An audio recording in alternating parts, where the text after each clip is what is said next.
King Abdul अजीज किस्वा complex ने रमजानुल मुबारक से कबल गिलाफ काबा की तज़य्युन और आराइश और इस्लाह मरम्मत का काम मुकम्मल कर लिया। सेक्रेटरी किस्वा कॉम्प्लेक्स ने मीडिया से गुफ्तगू में बताया कि गिलाफ काबा की सफाई और आराइश और मरम्मत के लिए जदीद टेक्नोलॉजी से इस्तेफादा किया जाता है। सऊदी हुनरमंद गिलाफ काबा के एक एक हिस्से का हर दिन मुआयना करते हैं और जहाँ जो कमी नजर आती है इसे दूर करने का एहतमाम करते हैं। अगर गिलाफ काबा में कहीं कोई झोल आ जाता है तो इसे फौरी तौर पर निपटा देते हैं।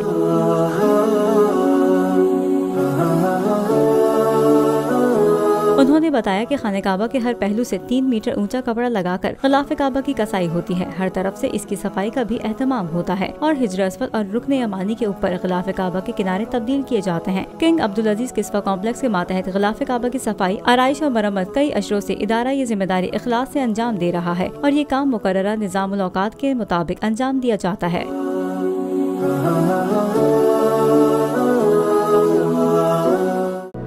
था हुकूमत का फिरौन को भी नशा, जुल्म पर जुल्म वो खलकत पर करता रहा। जुल्म और जबर की एक और दास्तान, हुकूमत का आजादी सहाफत पर कारीवार। सच की आवाज सिद्दीक जान को चुप कराने की कोशिश, जुल्म के खिलाफ अलम बुलंद करने वाले सहाफी भेंट चढ़ने लगे। अदालती अहकामात के बावजूद मुहिब्बे वतन सहाफी बोल न्यूज के ब्यूरो चीफ सिद्दीक जान को गिरफ्तार कर लिया गया। उफ, क्या जुल्म है। बोल इस जुल्म के खिलाफ आला अदलिया से इंसाफ का मुंतजिर है।